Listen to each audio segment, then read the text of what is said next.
cartoonist Dilbert final message before his death to his ex-wife, by the way. Have you guys seen this? To his ex-wife. And by the way, while this happened, okay, should I show what journalist Victoria Eros says, or should I say that afterwards? Let's play the clip first, Rob. Play the clip of what the ex-wife is saying with a letter that he wrote, Rob. If you got it, pull it up. Very emotional. I had to retweet it. I got this from Danny Canal sent it to me. Danny Canal sent it to me. Shout out to Danny. Watch this clip here. Go for it. Everyone. Unfortunately, this isn't good news. Of course, he waited till just before the show started, but he's not with us right anymore. I'm going to try to get through this. He has a final message that he wanted to say, so I'm going to try to read it, trying to be strong. If you are reading this, things did not go well for me. I have a few things to say before I go. My body failed before my brain. I am of sound mind as I write this January 1st, 2026. If you wonder about any of my choices for my estate or anything else, please know I'm free of any coercion or inappropriate influence of any sort. I promise. Next, many of my Christian friends have asked me to find Jesus before I go. I'm not a believer, but I have to admit the risk-reward calculation for doing so looks so attractive to me. So here I go.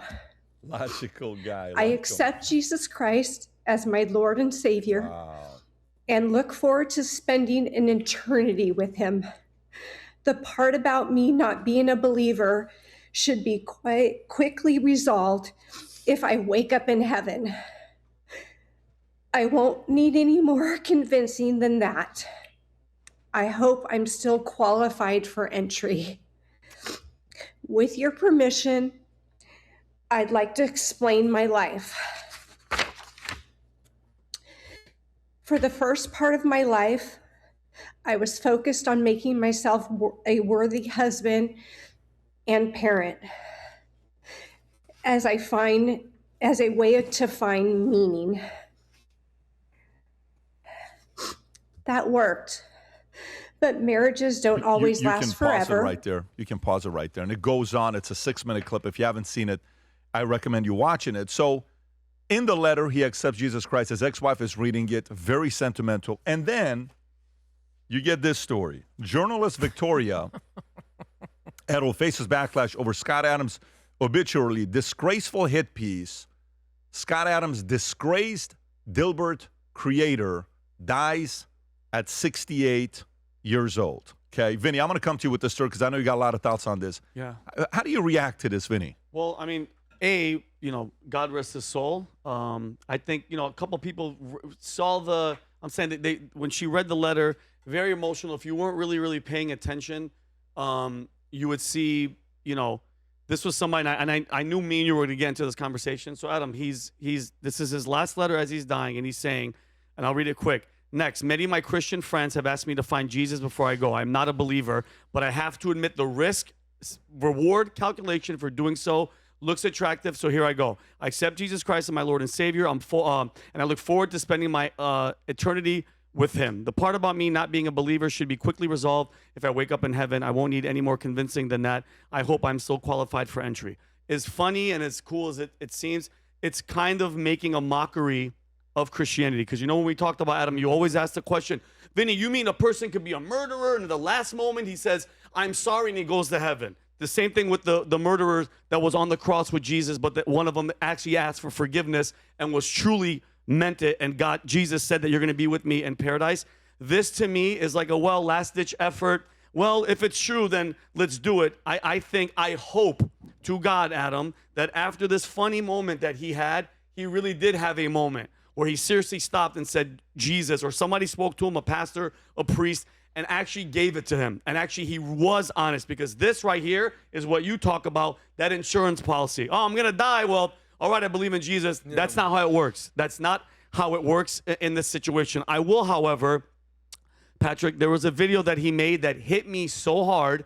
I sent it to Rob, and even Rob, you showed this to your son? Yeah, I sent it to him. It is such an awesome thing, guys. It's about laziness. I don't know if have you seen this? No. It's about laziness, and he says that it's the habit of thinking about the effort instead of thinking about the outcome. I have Rob playing it at 1.5, so it's a little bit fast. But look at how amazing this is. This completely changed my thinking. Go ahead, Rob. What if laziness is a habit of thinking about the cost of things or the effort instead of thinking about the payoff? I'm going to say it again to get a few more heads to explode. What if laziness is... Oh. Is it on Twitter or...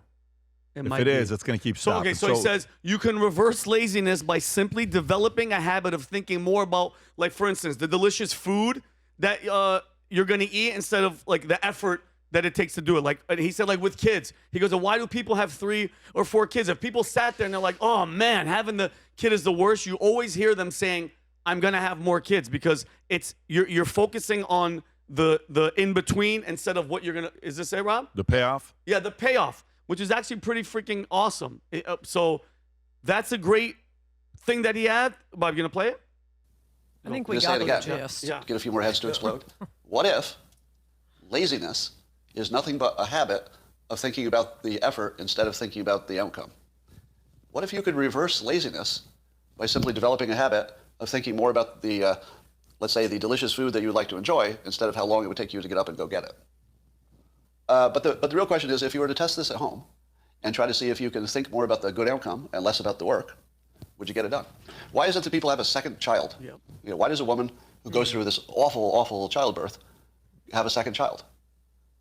Don't they always say the same thing? If I remembered how bad this was, I wouldn't do it again, right? So the not thinking about the effort is vital to actually the survival of humanity. If we focused on how hard it was to have a baby, you just wouldn't do it, or you do too little of it. But if you focus on how awesome it would be to have a family, well, there you go. You're going to go through the pain because you've already committed. Am I ambitious, or do I simply have a thinking habit which produces dopamine because I'm thinking about the positive outcome? And is the dopamine the thing that gets me up and moving? And when you're observing me, you say, how the hell do you get so much done? And how do I do it? I think it's just this. When I think of all the things I do, I think about them in terms of their benefits. Rob, So you can here's your pause tip. it, Rob. It's gonna change. And Pat, and I think in regard to the People magazine girl, the fact that O.J. Simpson died, okay, O.J. Simpson, a murderer, died, and their headline was O.J. Simpson dead at 76 from cancer, family announces. That's it right there. But when Scott Adams dies because he was, a Trump supporter, look what they write. Scott Adams, disgraced Dilbert creator, dies at 68. A murderer gets the nice one, but a guy that liked Trump gets a disgrace. This is the day that he died. They write that. So that just goes to show And you what People magazine. where are you at with the story, Ann? Well, Vinnie just made me feel very guilty because I meant to send Scott Adams my minister, Redeemer.com. It would convince anyone because I sort of agree with you. I hope he really believed it, but just Amen. taking Pascal's wager, that Yes. isn't going to do it. Yeah. And I know Tim Keller would have convinced him, and suddenly he was dead and I hadn't sent it yet, so I'm feeling very bad about that. This reminds me, I was just thinking about this the other day, which is why, oh my gosh, Twitter being down is so much more important to me than Iran. Twitter is so important for the truth getting out there, including on immigration, like you were talking about. And all the MSM is showing us is, oh, the poor illegal immigrant. Whoa, those aren't the ones you see those aren't the videos you see on Twitter. And it wasn't just that one. I mean, there was some horrible terrorist where the headline was, honored Islamic scholar dies. Oh, I just sent that to Rob. Okay. Yeah, can I talk about that? Yes, go ahead. But you see, those weren't the only ones. The Yes. contrast all over Twitter. So thank God for Twitter. And And I interviewed Scott Adams on my Substack, and he was really interesting, and it was a lot of fun, and the racist thing was unfair. It was, I think, a clumsy joke, in my opinion.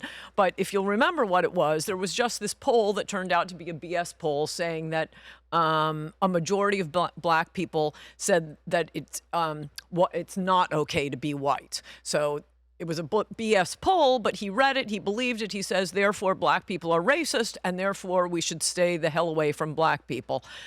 It's one of those things where some things you just should stay away from making jokes about. So it was a clumsy joke, but oh my gosh, his publisher canceled him, his syndicate, my former syndicate, canceled him. He got canceled every place.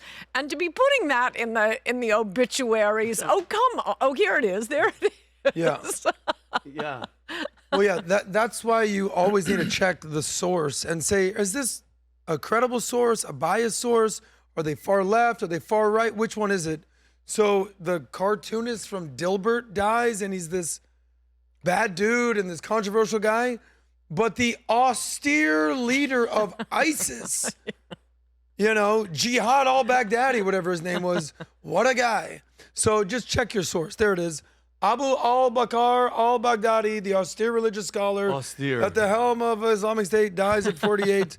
What a guy. Well, it's the cartoonist from Dilbert, Mr. Adams over Disgraced. here. Well, disgraced. So although it's, that needed it's to just say unfair. died suddenly at 48. The other thing I'll say is racist is the most overused term. I don't know. I'm not going to judge him right now. He does make a great point about the kids. You have one kid and you go back for two. I was hanging out with a lady last night, a friend. She has 11 kids. Damn. And she's trying to convince my girl, like, go for it. Come on, I'm going to do number 12 if you do number 1. I'm like, this lady just wants a baker dozen. I don't know if she's looking for a football team. 11 kids. The last point is this. We're on the same page here. This is my concern. And he's a good guy. And I talk about bad people at the last second Hail Mary accepting Jesus. This, to me, was a risk-reward calculation. That's not how it works. Not pure. 100%. From your heart. 100%. So I've been Jewish my whole life. And it's on my deathbed. It's like, Jesus. No, that's not how it works. Because you know who knows your heart? Yeah. Jesus. He Right. knows. And there's no way to get to the Father except through the Son. Okay? And just to go back really, really fast, do you guys remember when Qasem Soleimani was killed? New York Times published an op-ed. They called him a freedom fighter. CNN, NPR, they called him hero to supporters and a popular figure in Iran. It's a freaking joke. It is a joke. And I didn't know that about you. And that's so I understand the feeling that you didn't message him, but just hoping that we could pray that he did have a moment where maybe the Holy Spirit was like, hey, you have this opportunity. And I hope and I pray that he came to it right there. Because a word in a letter, that's not going to come. And Adam, Anne made the point about Pascal's wager. You hope that none of your friends, are simply making Pascal's wager and they think it's like this little fire alarm at the last moment, that it's a genuine. And I have deep respect for Tim Keller, and I believe that anybody that would encounter at a moment facing their own mortality Tim's writings, I believe that they would be compelled. I think that's what you were saying. I agree with that. Tim's tremendous. And I just think the dialogue has become so heated and so nasty. As I've often said, once upon a time, I used to think that liberals think I'm evil when I just thought liberals were wrong, right? But I think it's become much deeper and worse than that. I mean, it goes on both sides. Yeah, I think they're evil. Yeah, well, so do I. But it's certainly if become we're gonna deeper use than Vinnie's that. word, demonic could be one of the even words. Matt Judge, when OJ died, look under my as I books. recall, the Drudge Report took heat because the headline they carried was "Cancer Murders OJ." I believe was the. Wait, who had that headline? That's hilarious. Yeah, if you go back, the Drudge Report took heat for it. That's but I believe funny. It was Cancer Murders OJ. That's really funny. Hank Holder's got a very interesting sense of humor. If that's not that and you came up with it, Tom, I think it's hilarious. No, it was the Drudge Cancer Report. I 1, remember saying- OJ 0.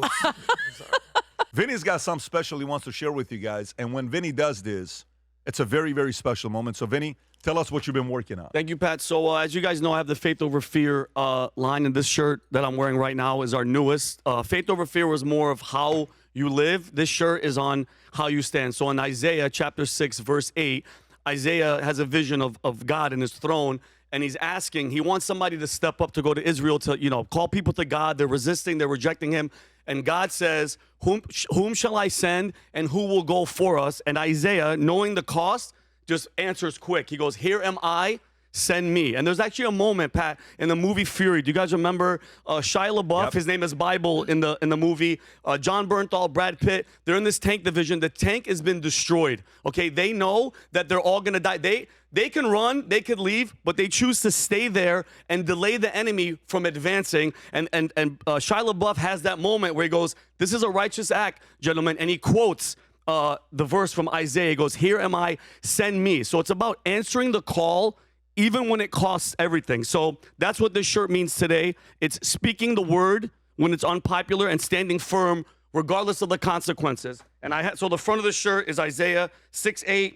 Valuetainment is here, and that's the back of the shirt right there. Here am I, send me. It's live right now on vtmerch.com. Get you guys a shirt, and yeah, that's I'm it. proud of you, buddy. By the Thank way, you. Here last am I, time, step I'm up. proud of you for reading the Torah. You're welcome. yeah, last time he did this, 10,000 Faith Over Fear shirts were picked up. So go pick yourself up a shirt and represent. If you enjoyed this video, you want to watch more videos like this, click here. And if you want to watch the entire podcast, click here.